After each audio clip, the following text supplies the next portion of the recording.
Tira Vanachari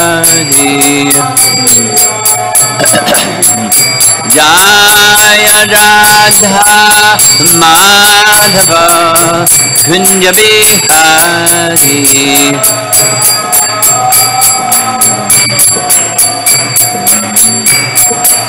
Jaya Radha Madhava Kunja Bihari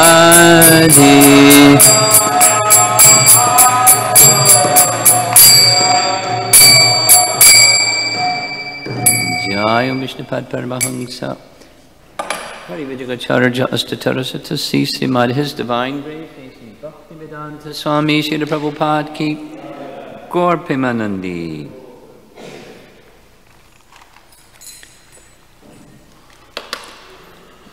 Om Namo Bhagavate Vasudevaya Om Namo Bhagavate Vasudevaya Om Namo Bhagavate Vasudevaya. Text 34, Canto 10, Chapter 2. Sattvam Vishuddham Shayate Bhavan Stitau Sharira Nam Shaya Upayanam Vapo Vedakriya Yoga Tapak Samadhibhis Tavarhanam Yena Jana Samihate Sattvam Vishuddham Shrayate Bhavan Statau Sharira Nam Shreya Upayanam Vapo Vedakriya Yoga Tapak Samadhibhis Tavarhanam Yena Janak Samihate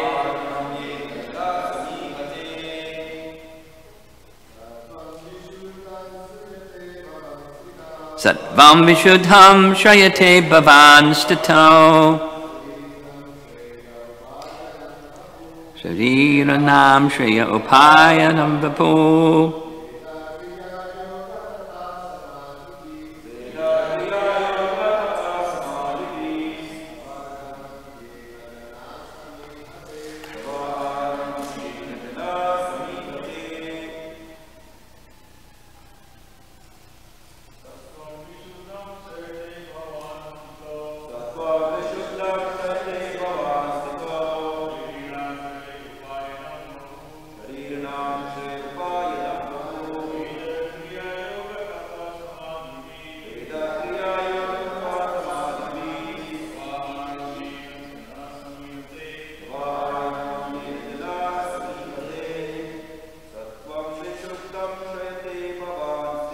Sattvam Vishuddham Shrayate Bhavan Statau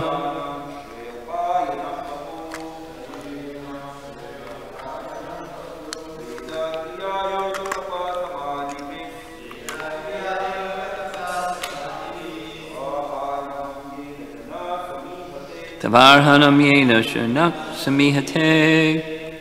Ladies. Tattvam Vishuddham Shayate Bhavan Statau Shariranam Shaya Upayanam Vapo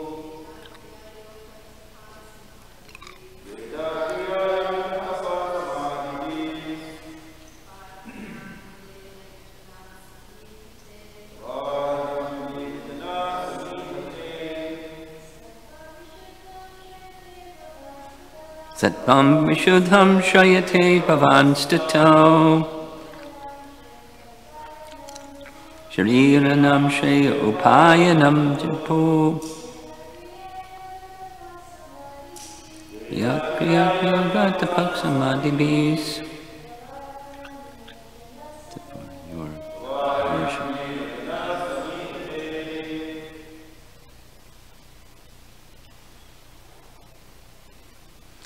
Sattvam, existence.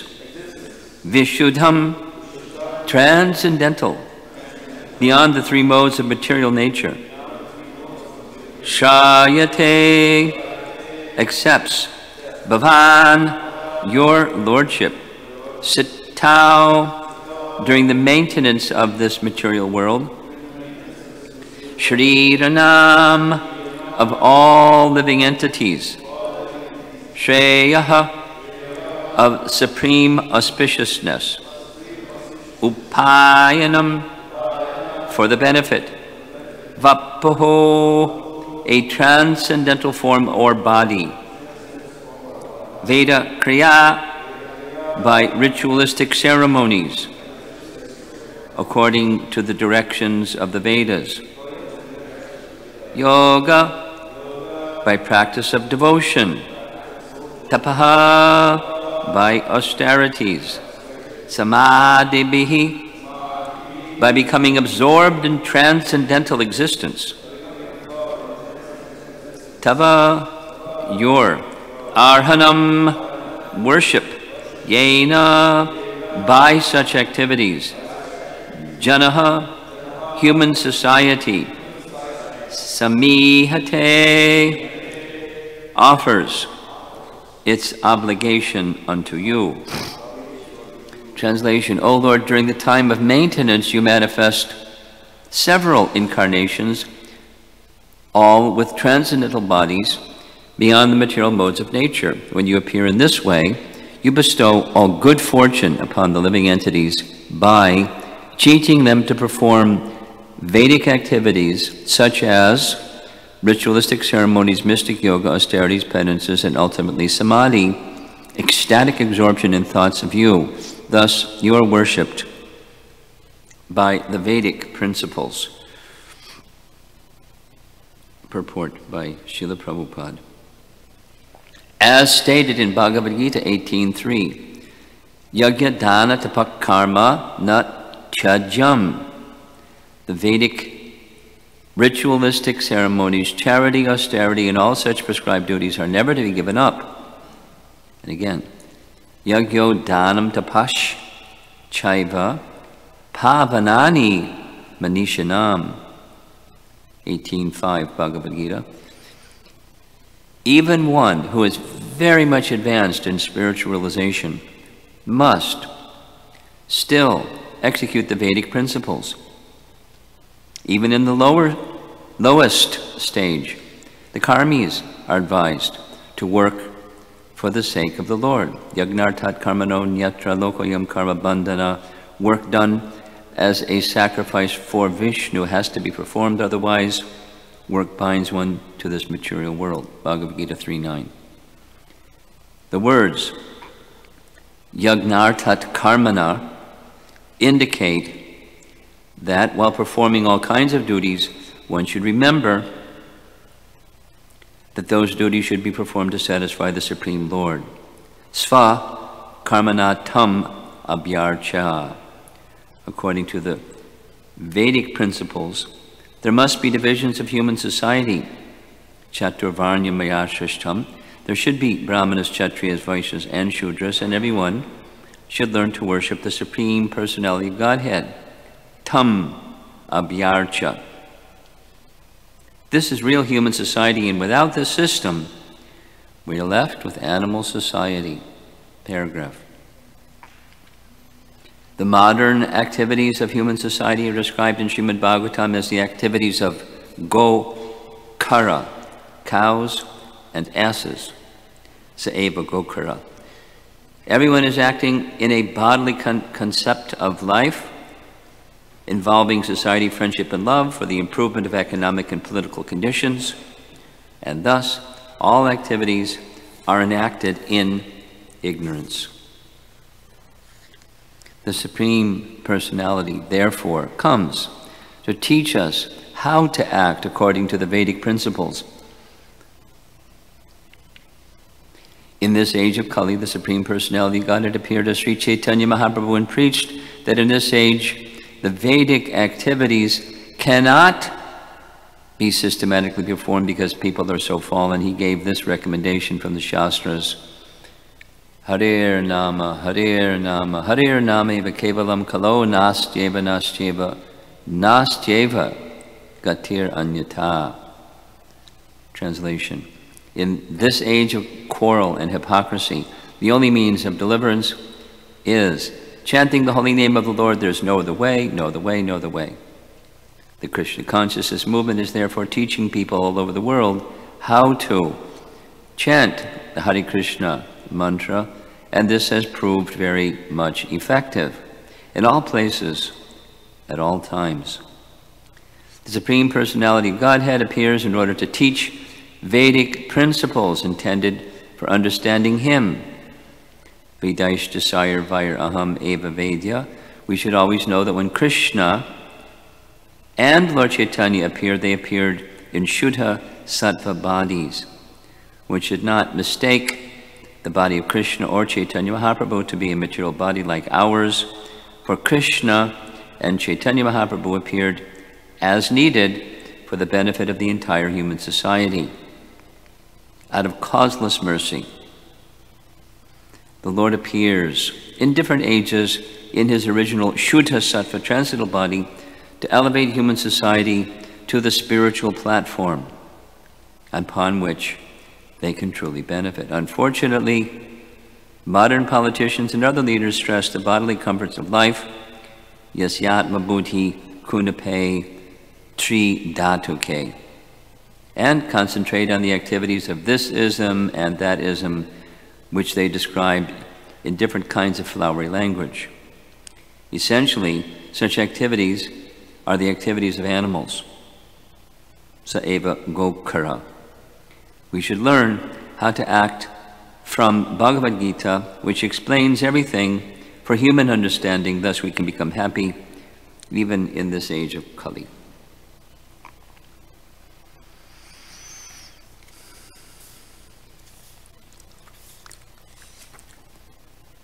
So,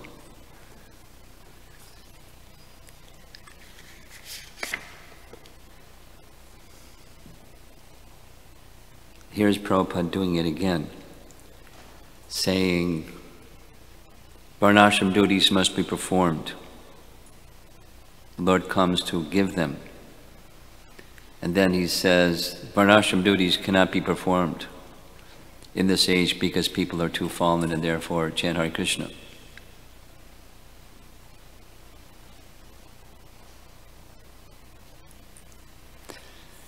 So this, what is the intention? What is a nice devotee supposed to do? Do or not do?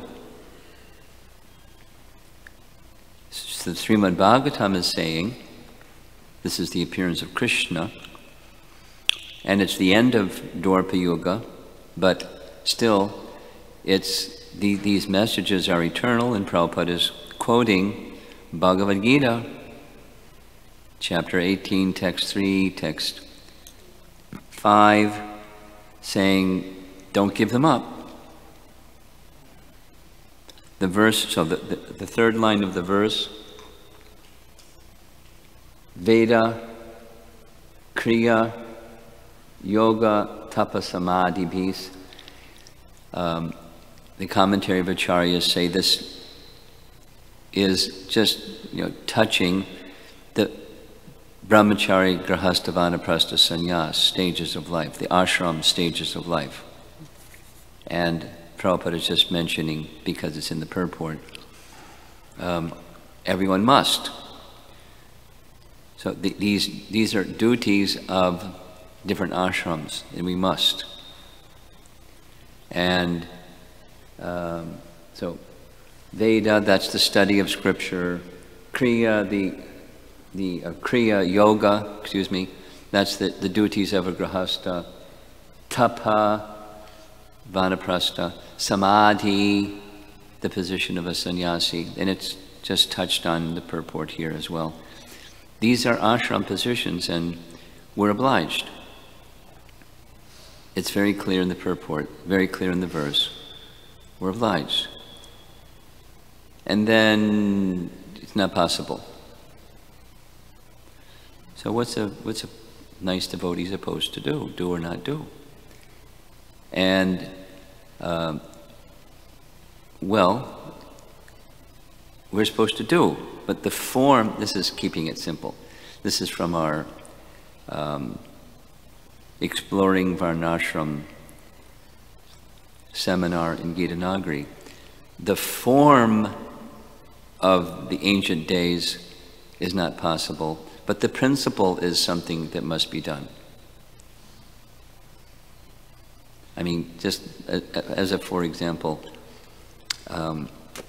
one elder couple asked, what are we supposed to do when we come to the stage of vanaprastha life? I said, well, there's a whole chapter about it in Bhagavatam, Canto 7. And you read Canto 7 and, impossible, wear tree bark and go to the forest. And so what are you supposed to do? You follow the principle, and there's other forms of it, and you research carefully in Prabhupada's books, which some who are in the vanaprastha stage have done and have written essays about it, or at least articles. There's a couple of them, without mentioning names. It's something that Prabhupada wanted, and it just isn't going to look like it looked like in ancient days. This 7th canto, chapter, whatever it is not possible. But the principle is certainly possible and wanted. And emphasis upon, from the purport, as well as this section of the Bhagavatam, the emphasis is on pleasing Krishna. Emphasis is on pleasing Krishna. Whatever you do, that's the purpose. And that pleasing Krishna purpose, that's bhakti. Anukulyena Krishna Anushilanam. Pleasing, that's bhakti. That's the definition of bhakti. I'd like to read briefly the comment. It's just some appreciation of how different acharyas are addressing different audiences, and therefore their emphasis is according to their audience. And Prabhupada's audience was also specific, and so he's emphasizing according to his audience. Here's Vishwanath commentary on this. Listen carefully, it's nice. In verse 29 of this chapter, so this is 34, so I'm going back a few verses. Text 39. There was mention of the Lord's pure forms appearing in the world of moving and non-moving entities. So that's also here, Vishuddha. Sattvam Vishuddham, that's the Lord's form. And then that verse says that the purpose of the Lord's appearance is to help the devotees.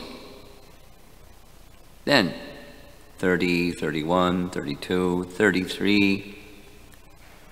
The purity of bhakti has been mentioned in verse 32. This is 34. There is the hint, more than a hint, that by attachment to the Lord's feet, the devotees also attain liberation. As a secondary result, it's, in 31 and 32. 30, 31, and 32, it's all there. But the goal is not liberation. That's not the goal of the Bhagavatam. It's not the goal of taking shelter of the Lord's Buddha's feet. What's the goal? The present verse is spoken to show that the real purpose of the Lord's appearance in the world is to establish bhakti. Now, that's not exactly what Prabhupada is saying in his port. He's speaking to his specific audience, his current contemporary audience. But it's not that bhakti is hidden, it's just he's making a different emphasis. The emphasis on the holy name, and the emphasis on seeing the form of Krishna Chaitanya Mahaprabhu as spiritual, which is, Nirvishesha Shunyavadi Paschachade Satarani. He's helping again and again his audience, the world, to understand the form of Krishna is all spiritual, and the process of bhakti is all spiritual. And it may look a little different for different people, brahmachari, grihastha, vanaprastha, but the principle is the same. The principle is pleasing Krishna. Let me go on. This is, again, Vishwanath. You accept, so the person's offering, the demigod's offering the prayer, you accept a purely spiritual body beyond material contamination. Vishuddha Sattvam. What type of form? Question mark. In maintaining the world, Stitau, you accept a body which brings about benefit, Shreya, for the living entities. What is that benefit? The third line. The brahmacharis study the Vedas, the grihasthas perform kriya yoga, the vanaprasthas perform tapas, and the sannyasis sit in samadhi. Men worship you through their activities in these 4 ashrams. So in the ancient days, these forms were appropriate, ashram-appropriate forms of worshiping the Supreme Lord. They didn't do it the same way we do it. But the principle is the same principle. This is the benefit that you bring about by your appearance. If one does not accept your spiritual form, he cannot attain perfection.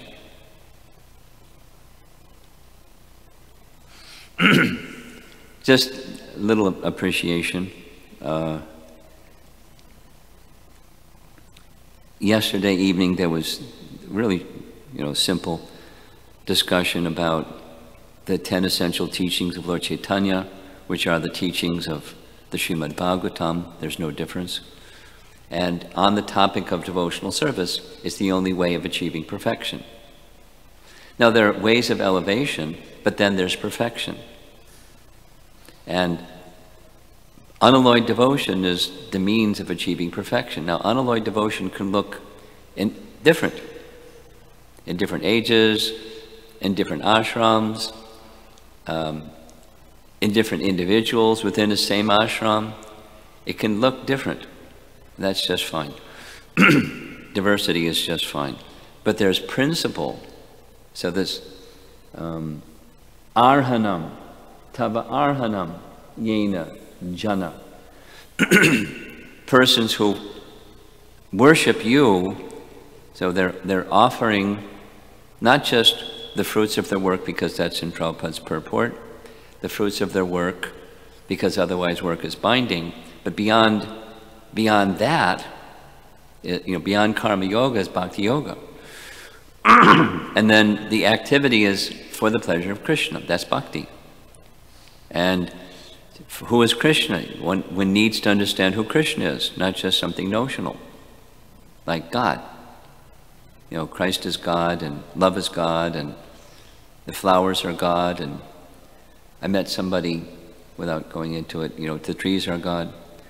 So there are lots of ideas out there about God, and therefore Prabhupada preferred the Supreme Personality of Godhead, who has a spiritual form. And then pure devotional service becomes possible. It's not immediate, but if you have the wrong target, so this is now again the 10 essential teachings. Krishna is the source of everything, and so who is Krishna? Satchidananda Vigraha, etc. His form is Sattvam Vishuddham. And there's what Prabhupada wrote, as far as we know, Prabhupada wrote his own pranam mantra, because who in ISKCON do Sanskrit at that time? Maybe Pradumna, but and his own expression was Nirvishesha Shunyavadi, besides being the unalloyed servant of Bhaktisiddhanta.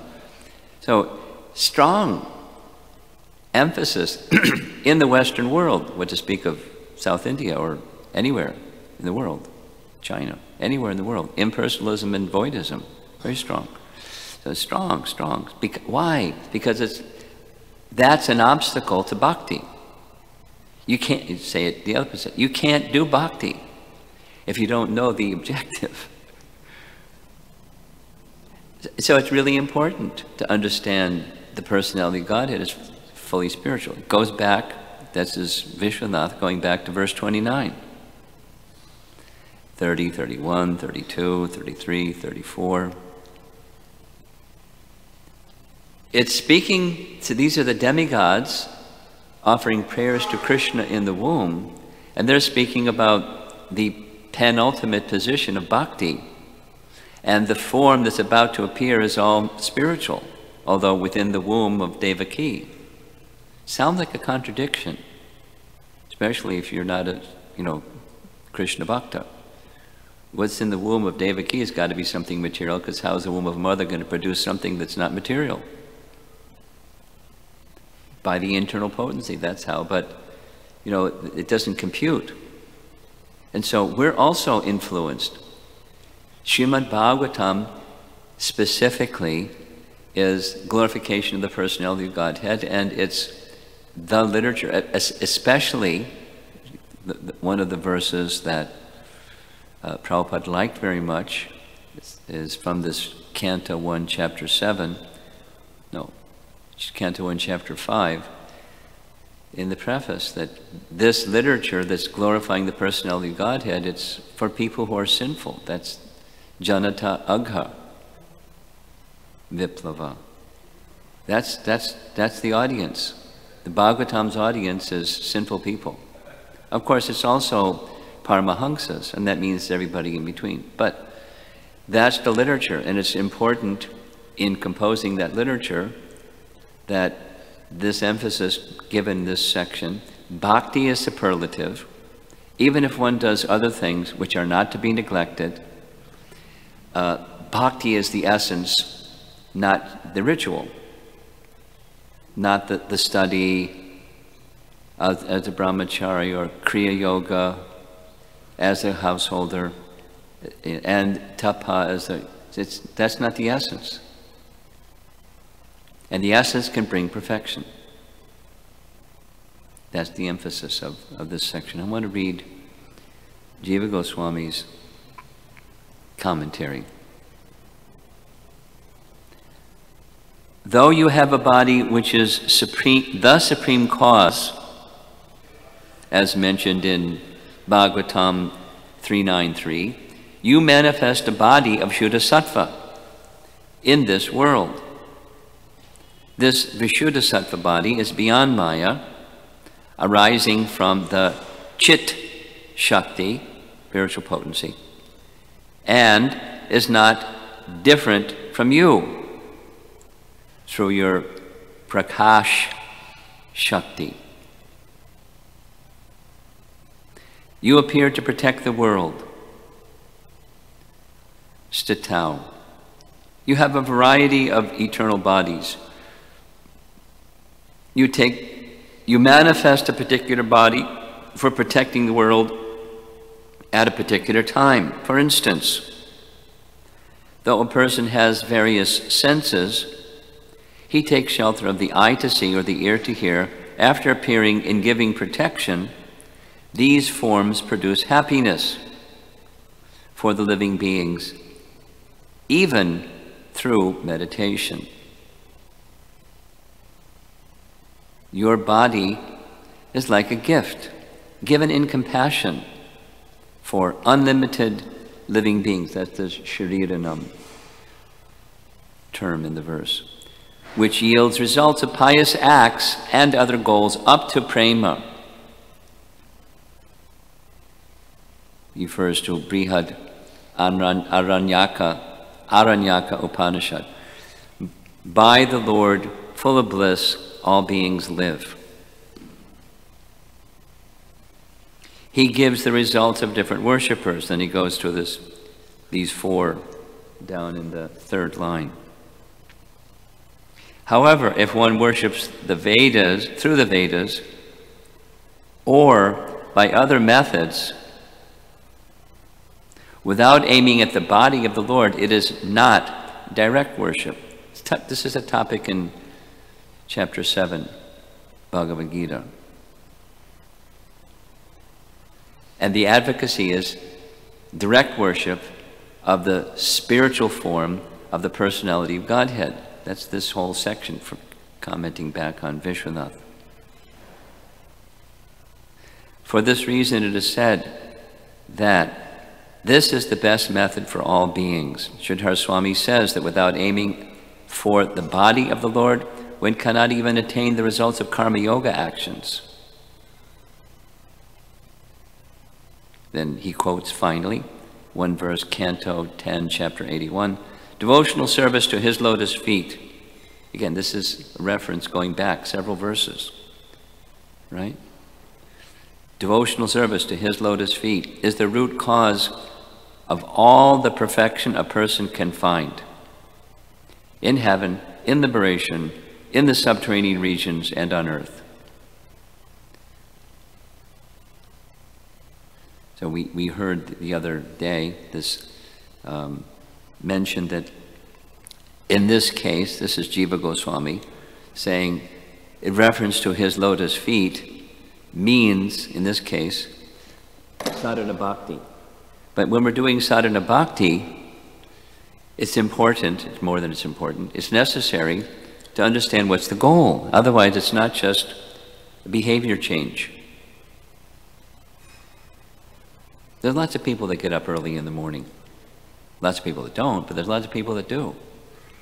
And lots of people take a bath. They don't put tilak on, but they put clothes on, and you know, they do stuff. They do activity. So rituals that are not with the intention of satisfying the Supreme Personality of Godhead, it's not going to, it may be conventional, and conventional meaning laukika, worldly, you know, it's some culture and tradition, they do this or they do that. I do because my grandmother did, or whatever the thing is. And it's not a zero. But it's not going to deliver the fruit. So the Bhagavatam wants us, again and again and again, to receive the fruit in this lifetime, to cultivate properly whatever one's position is throughout life, from the tender age of childhood and up to the conclusion.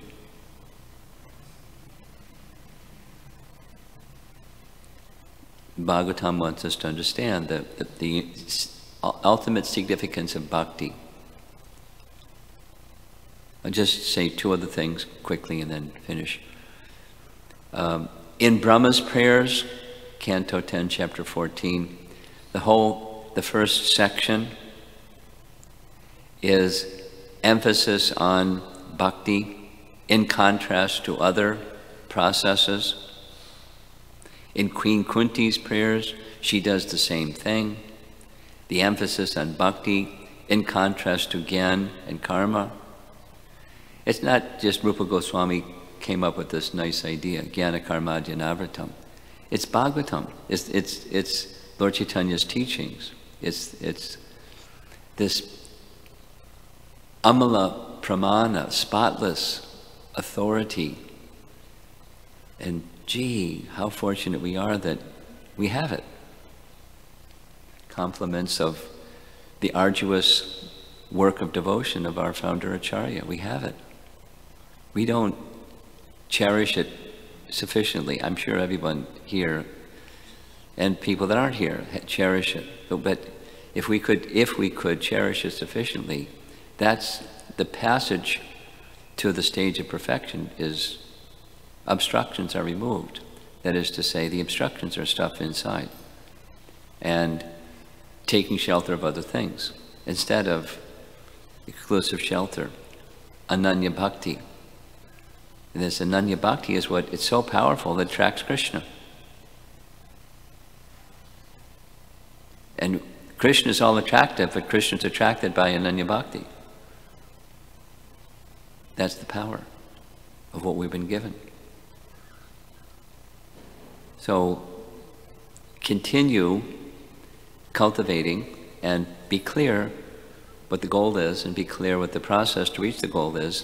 Bhakti is that process, and bhakti is pleasing Krishna in whatever our station is, brahmachari, grahastha, vanaprastha, sannyas, whatever that station is, and our activities are for his pleasure and nourished by the chanting of the holy name and Srimad Bhagavatam. We're very fortunate. Any discussion?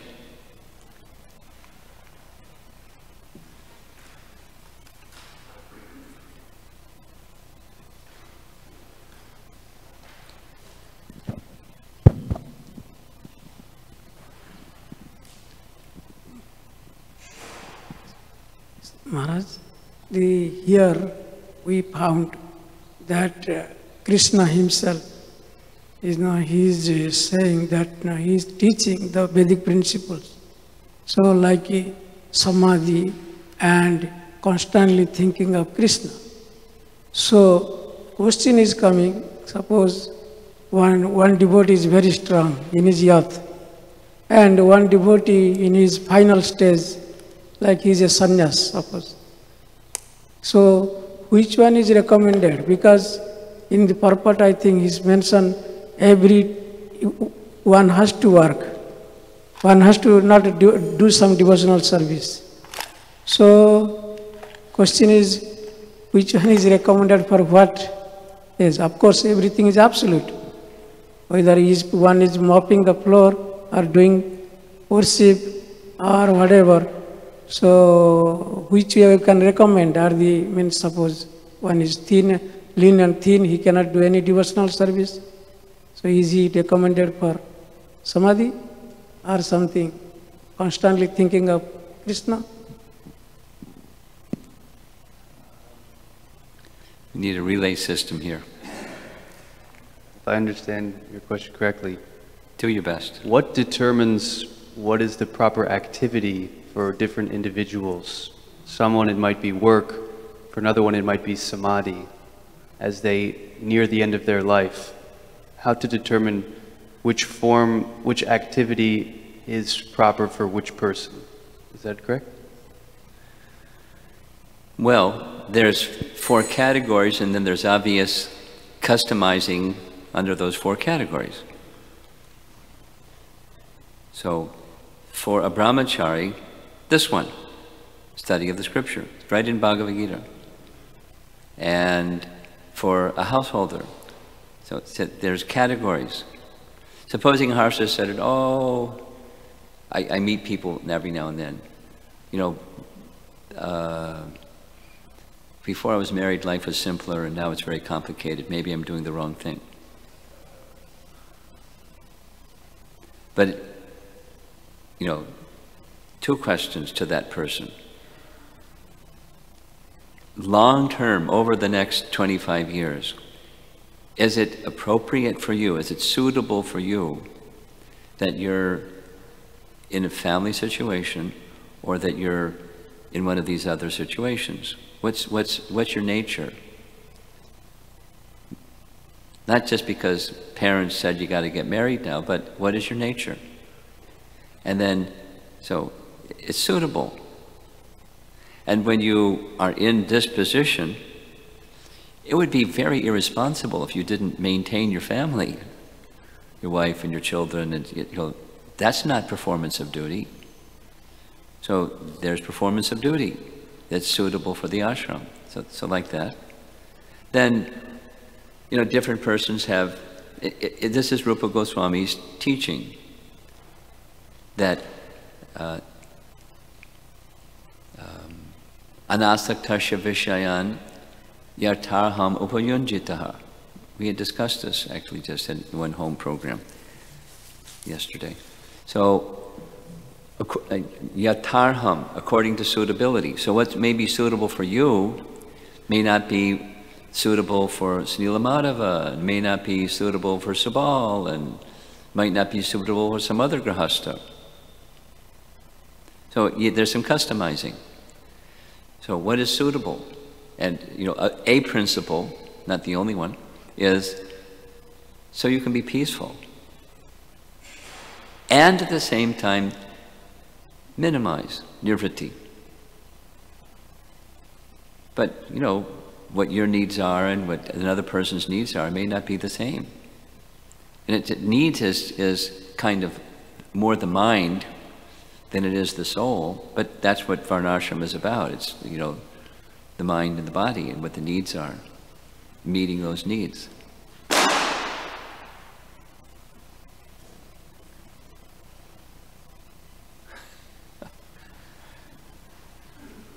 So, best is to have someone guiding, and otherwise, even with some guiding or not guiding, introspect and what are my needs? And minimize them, and then that's suitable. And whatever you do accept, without anasaktasya vishyan, without attachment to sense gratification. Whatever the things are that I accept, without attachment to sense gratification. That's easier said than done, but that's the principle. Ashram specific and different needs for the brahmachari, different needs for the, you know, different ashrams. And what's suitable. So under the authority of Scripture, under the guidance of an appropriate person, ideally, and so where I can be peaceful and progressively execute my duties in my particular ashram in a, you know, in a progressive manner, progressively nivritti, diminishing the sense of I need, you know, whatever it is. And so, you know, so purposefully minimizing that so that I can maximize my focus on spirit or sat. Not just, you know, tyag for the sake of tyag, because that's going to make me, you know, a good devotee. But so that for the purpose of increasing focus on sat. So for pleasing Krishna. So that's the operative principle. Something else. Mataji?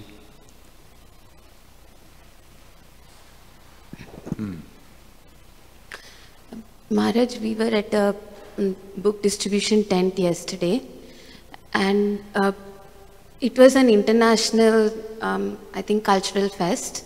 So there were tents of many different countries. Many different countries. Yes. And one of the tents was an Islamic tent. Oh, Islamic tent. Yes. So a person from there walked to our tent and he asked us, like, what is the essence of your teachings?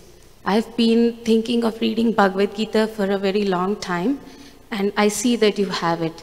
So I want to know, what does this book teach? So we told him that this book teaches how we can re-establish our connection with God and how we can serve Him. He took a book, but we wanted to find out, like, if somebody asks us in 1 or 2 sentences, how can we tell them what is the essence of our teachings? So that's nice sharing. Now what's your question? The question is... Did you say the right thing? Is that your question? Yes. Sure. There's many right things, and that's one of them. There's not only one right thing. That's fine. You might want to add, many people who are from Islamic upbringing and faith, they really like Bhagavad Gita. Like, you know, that's a marketing message. You should have one too. But, you know, the purpose of it is, the purpose of speaking like that is also, the intention is not to convert from that ism to this ism, because that's what we're up to. It's rather just describing principles, that these principles apply in any tradition, because it's just principle specific, it's not ism specific. And I think, you know, that's another nice thing to say when you're speaking to somebody from some other persuasion or faith. Depends on their broad-mindedness, but yeah. Yes, Anila Madhava.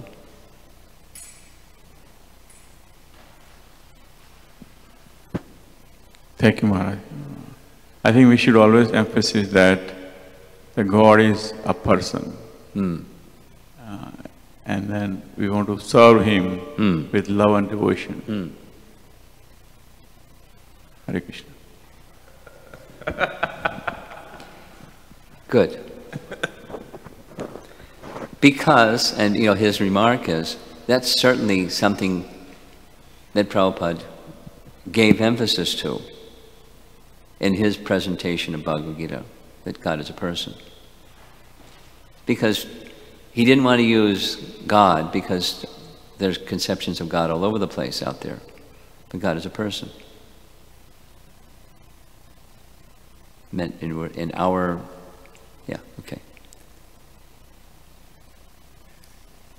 So, Maharaj, you were saying that bhakti is independent and it doesn't require brahmachari, study of the Veda, the Kriya, Yoga, Tapa. But when we're seeing in the Bhagavad Gita 18th chapter, the qualities of brahmachari mentioned, and then the words come is bhaktyama vichanati. So then the word is what? Then the words comes bhaktyama vichanati. Means first the bhaktyama vichanati. So first the Gita describes what is role of brahmachari, what is the role of grahastha, what is the role of vanprastha, what is the role of Shudra, Vaishya, Brahmana. Okay. So everything is described, and then they come into bhakti. So it seems like that bhakti, although it is independent, the steps are coming in bhakti, but because of the independent and powerful nature of bhakti, these are getting subsumed. So we can't visualize it, we can't understand it, but they are definitely coming in the role of bhakti while we are doing bhakti. You're making a statement. No, I'm asking you, is it true or false? Oh. Not exactly, because it's easy to say true or false, but I'm not exactly sure what the concept. Let me say back. Different language. The different language is, the Vedas give us these senses of 4 varnas, 4 ashrams, and the duties, you use that word, duties connected to each of the 4 plus 4. And then comes bhakti. And you want to know, is that, you said more, but it's not, and then comes bhakti. No. There are persons, there's a whole school out there, that they don't, bhakti's just not on the screen. It's just performance of duties. It's atheistic varnashram. And then there's Daivi varnashram. And the Vedas present Daivi varnashram. So it's not, and then comes bhakti. It's from the very beginning.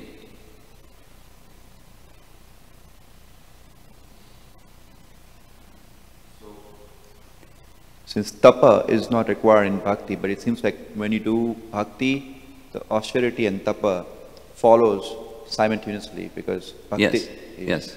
So the more you do tapa, more you do austerity, more you increase in bhakti. No. There's lots of people that are super austere. They're not increasing in bhakti. Prabhupada says, we cannot do the austerities of the Mayavadi sannyasis. They're really severe. Or the tapasvis, really severe. But doesn't increase bhakti, either one of those two. Now, supposing bhakti is at the heart from the very outset, and you or any, fledgling bhakta or bhaktin, they voluntarily accept some austerity. Let's say, they do, every Ekadasi they do some tapa, specific for Ekadasi. That's going to help. But it's because bhakti is at the center. And that helps the distraction from sense gratification, spirit and tendency, provided they're doing it for the purpose of satisfying Vishnu, not just, do this to get that. You can understand that even if we don't know Vishnu, but because we are in the bhakti school, the result will come. Because Brahmaji, when he heard the word tapa, he was not knowing who is Vishnu and where the voice is coming from. But because he Who's he? Because Brahmaji, Lord Brahma. Lord Brahmaji accepted that word and he started performing the austerities. But what was that austerity? What was, do you know? Right. He was chanting mantra. That was his tapa. That was his tapa. Brahmaji was not knowing to whom he was chanting mantra, but he was chanting mantra because someone told him, and that helped him to get the result of his austerities. That's okay. That's okay. Like Gajendra. His inclination was wanting to know the source of his existence. And he may not have had the name and the form and the qualities and, you know, the detail of the Vedas. That came later. But it's the intention was the source of everything, the source of himself and the source of everything. And there's one. And that then he became well acquainted with the ocean of truth. Because Krishna, from within his heart, imparted it to him. Yes.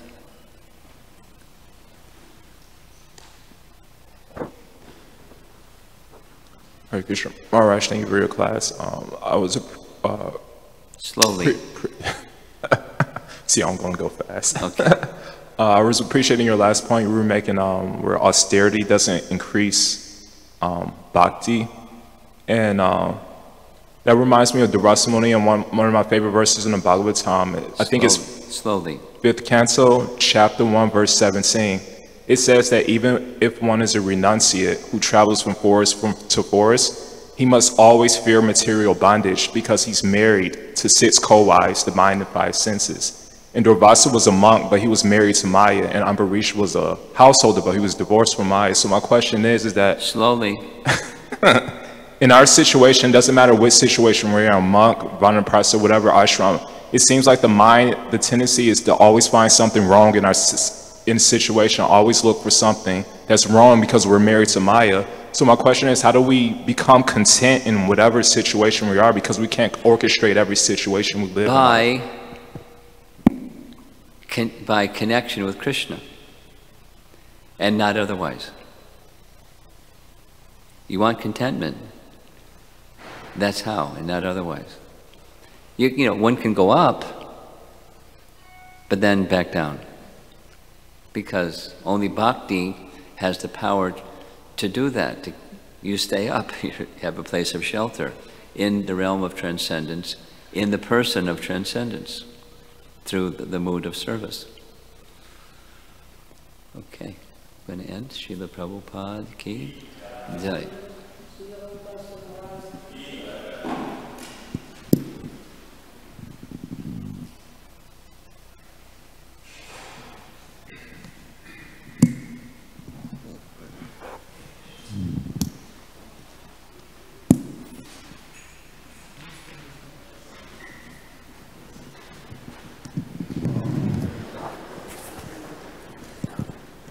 Down.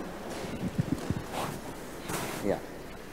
I quoted one Rupa Goswami's in that verse. Can you tell me? Which one? You quoted one Rupa Goswami's verse.